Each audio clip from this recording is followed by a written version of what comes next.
ఈరోజు చాలాసేపటి నుంచి వాళ్ళ ప్రమాణ స్వీకారం కోసం ముందే వచ్చి ఇక్కడ కూర్చున్న మరి సంబంధిత మార్కెటింగ్ శాఖ మంత్రులు తుమ్మల నాగేశ్వరరావుకి గారికి ప్రత్యేక ధన్యవాదాలు కూడా తెలియజేసుకుంటా ఉన్నాను. ఈ మెదక్ ఇన్ఛార్జ్గా వచ్చిన దగ్గర నుంచి నేను దాదాపుగా అన్ని నియోజకవర్గాలను కూడా పర్యటించడం జరుగుతూ ఉంది. మరి మీలో ఉన్నటువంటి ఉత్సాహాన్ని చూసిన తర్వాత మరి ఇక్కడ కాంగ్రెస్ పార్టీ ఎందుకు గెలవలేకపోయిందో అనేటువంటి ఒక భావన నాలో ఉంది. కానీ మీలో ఒక పట్టుదల కృషి అనేది మాత్రం ఉంది అని నేను 100% చెప్పగలను. మరి మీరు అనుకుంటే తప్పకుండా ఏదైనా సాధించగలరు అనేటువంటి నమ్మకం కూడా నాకుంది. మొన్న ఎంపీ ఎన్నికల్లో కూడా మీరందరూ కూడా చాలా కష్టపడి మీ పైన వేసుకొని మీరే నిలబడుతున్నట్టుగా ఈరోజు నీలం మధును దాదాపుగా గెలుపు దిశగా తీసుకొచ్చి మరి ఇక్కడ జరిగిన క్రాస్ ఓటింగ్ వల్ల బీజేపీ వాళ్ళకి ఈరోజు టీఆర్ఎస్ అమ్ముడు పోవడం వల్ల మన గజ్వేలు ప్లస్ హరీష్ రావు గారి సిద్దిపేట ఈ రెండే మనకు దెబ్బతీసినాయి అంటే అర్థం చేసుకోండి. ఈ రెండు చోట్ల కూడా క్రాస్ ఓటింగ్ చేసి బీజేపీ అభ్యర్థిని గెలిపించడానికి ఈరోజు టీఆర్ఎస్ పార్టీ చీకటి ఒప్పందం చేసుకున్నదనే విషయం మనందరికీ కూడా తెలుసు. ఈ చీకటి ఒప్పందం ఎందుకు జరిగింది అనేది కూడా మనకు తెలియాల్సిన అవసరం ఉంది. మరి కవితమ్మ జైల్లో ఉంది. బిడ్డ బయటికి రావాలంటే బీజేపీకి ఎంపీ స్థానాలు కావాలి. బీజేపీ కేంద్రంలో అధికారంలోకి రావాలనంటే మరి ఎంపీ స్థానాలను మేము బహుమతిగా ఇస్తాము, నా బిడ్డను విడిపించండి అని మరి దొంగచాటుగా కేటీఆర్ హరీష్ రావు బృందము వెళ్ళి మరి ప్రధానమంత్రితో అదేవిధంగా అమిత్ షా గారితో ఒప్పందం చేసుకొని కాంగ్రెస్ మేము గెలవకపోయినా పర్వాలేదు కానీ బీజేపీని గెలిపిస్తాము, మా బిడ్డను వదిలిపెట్టాలి అని చెప్పి మాట్లాడుకొని వచ్చి ఇక్కడ వాళ్ళు ఒక్క స్థానాన్ని కూడా గెలుచుకోకుండా మరి క్రాస్ ఓటింగ్ చేపించి మరి అన్ని స్థానాలు దాదాపు 7 స్థానాలను ఈరోజు వాళ్ళకిచ్చి గెలిపించిన విషయం మనకు తెలుసు. మరి ప్రజలను తప్పుదారి పట్టించి ఒక పనికి మాలిన సోషల్ మీడియాను ఈరోజు ఒక ప్లాట్ఫామ్గా తీసుకొని పిచ్చి పిచ్చి రాతలు కూతలు కూస్తూ ఈరోజు కాంగ్రెస్ పార్టీ ప్రభుత్వాన్ని కూడా పలచన చేసేటువంటి కార్యక్రమం చేస్తూ ఉన్నాడు.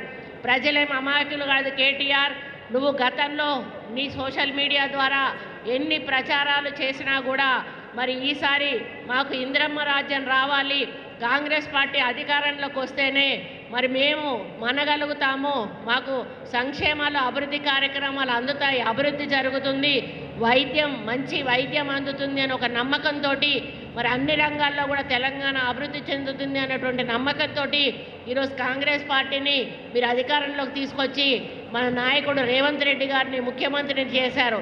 మరి ఆయన గెలిచిందే తడవుగా 6 గ్యారంటీలను అమలు చేస్తూ మరి ప్రజల సంక్షేమమే ధ్యేయంగా రోజు 18 గంటలు పనిచేస్తూ ఈరోజు ప్రభుత్వాన్ని ముందుకు నడిపిస్తున్న విషయం మనందరం కూడా గుర్తించాల్సిన అవసరం ఉన్నది. అటువంటి ప్రభుత్వానికి సలహాలు సూచనలు ఇవ్వాల్సిన ప్రతిపక్ష నాయకుడు ఈ నియోజకవర్గం నుంచి గెలిచి ఈ రోజు వరకు కూడా కనీసం అసెంబ్లీలో కాలు పెట్టి మరి ఒక్కసారి ఏదో బడ్జెట్ రోజు వచ్చి కనపడి వెళ్ళిపోయి కనీసం సలహాలు కానీ సూచనలు కానీ విమర్శలు కానీ ఏదైనా ఒకటి మరి ఒక బాధ్యత ప్రతిపక్ష నేతగా ఒక బాధ్యత తీసుకొని మాట్లాడినటువంటి సందర్భం లేదు. పోనీ అసెంబ్లీలో మాట్లాడకపోయినా అసెంబ్లీ బయట అయినా కూడా మరి ఫామ్ హౌస్లో నువ్వు ఎక్కడున్నావో తెలియదు, ఏం చేస్తున్నావో తెలియదు, నిన్ను గెలిపించిన గజ్వేల ప్రజలు ఎక్కడికి పోవాలో తెలియదు, వాళ్ళ సమస్యలు ఎక్కువ ఎవరికి చెప్పుకోవాలో తెలియనటువంటి దురదృష్టకర పరిస్థితి ఇక్కడ నెలకొన్నది. మా నాయకుడు నర్సారెడ్డి అన్నను ఒకటే విజ్ఞప్తి చేస్తూ ఉన్నా, అన్న మన నాయకులతో కలిసి పోలీస్ స్టేషన్లో ఒక కేసు పెట్టండి అన్న, మా ఎమ్మెల్యే కనపడతలేడు, మరి అసలు ఆయన ఉన్నాడా, ఎక్కడున్నాడు, మరి ఉన్నాడా ఎక్కడున్నాడు, మాకు అందుబాటులో లేడు, మాకు కనపడతలేడు, మాకు కళ్యాణ లక్ష్మి చెక్కులు ఆగిపోయినాయి, మాకు షాదీ ముబారక్ చెక్కులు ఆగిపోయినాయి, మరి ఆయన వల్ల మేము నష్టపోతూ ఉన్నాము, మరి ఉండే ఎక్కడున్నాడో మాకు దయచేసి దొరకబట్టికి చూపెట్టండి అని చెప్పి పోలీస్ స్టేషన్లో ఒక పిటిషన్ ఇవ్వమని కోరుతా ఉన్నా. నిన్న తీన్మార్ మల్లన్న వార్తలు చదువుకుంటూ అంటాండు, అయ్యో నాకు కూడా అనుమానం వస్తుంది, ఈ మధ్యలో కనపడతలేడట కేసీఆర్, మరి అసలే కేటీఆర్కు పదవీకాంక్ష ఎక్కువ, మరి లోపల ఏమన్నా బొండిగా విసుకుండో లేకపోతే తలకాయ బల కొట్టి సాగు కొట్టి లోపల ఏమన్నా పూడ్చిపెట్టిండో మరి మనిషి కనపడకపోతే అనుమాన పడాల్సిన పరిస్థితి వస్తుంది. కాబట్టి మనం అందరం కూడా పాపం కేసీఆర్ గురించి ఆలోచించాల్సిన అవసరం ఉన్నది. మరి ఆయన బాగుండాలని కోరుకోవాల్సిన అవసరం ఉన్నది. ఎందుకంటే మరి ఈరోజు ప్రభుత్వం పడిపోయింది.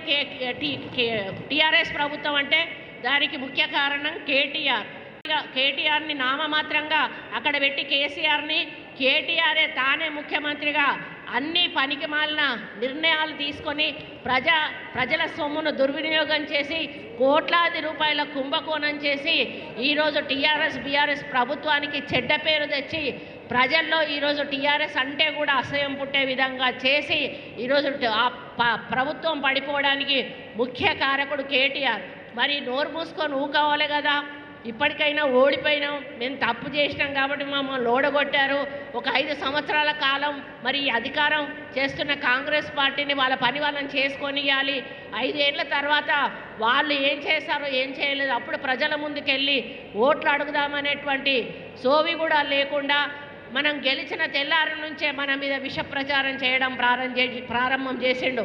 ఆయనకి ఎక్కడ దిక్కుదోచడం లేదు. 10 ఏళ్ల అధికారంలో మరి ఒక అనుభవంతో ఉండి అంటే అధికారాన్ని అనుభవించి ఒకటేసారి అధికారాన్ని చేతు జారిపోయే వరకు పిచ్చెక్కి ఏం చేస్తున్నాడో అర్థం కానట్టు పరిస్థితి ఉంది. ఆయనకి ఎటు చూసినా ఏం దొరుకుతలేదు. ఇటుపోయి హైడ్రా అంటాడు, ఇటుపోయి మూసి అంటాడు. అరే బాబు, మూసి గురించి నీకు తెలియంది ఏమున్నది? చేసిందంతా నువ్వే చేసి ఈరోజు కాంగ్రెస్ మీద నెట్టి మూసి అని చెప్పి మూసి నిర్వాసితులను ఈరోజు ఎందుకు నువ్వు రెచ్చగొడతా ఉన్నావు అని చెప్పి సందర్భంగా అడుగుతా ఉన్నాను. సరి అయిన కారణాలు చూపెట్టండి.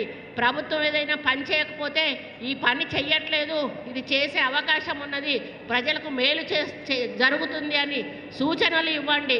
అంతేగాని ప్రభుత్వం చేస్తున్న మంచి పనులను ఇబ్బంది కలిగే విధంగా అడ్డుకుంటే మాత్రం సహించేది లేదు అని చెప్పి ఈ సందర్భంగా ఈ వేదిక మీద నుంచి కేటీఆర్ని హెచ్చరిస్తూ ఇప్పటి నుంచి అయినా కూడా ఒళ్ళు దగ్గర పెట్టుకొని ఆలోచనతోటి ఏ నిర్ణయమైనా తీసుకొని ప్రతిపక్ష నేతగా మంచి పరిపాలన మేము అందించే దిశగా సలహాలు సూచనలు ఇవ్వండి.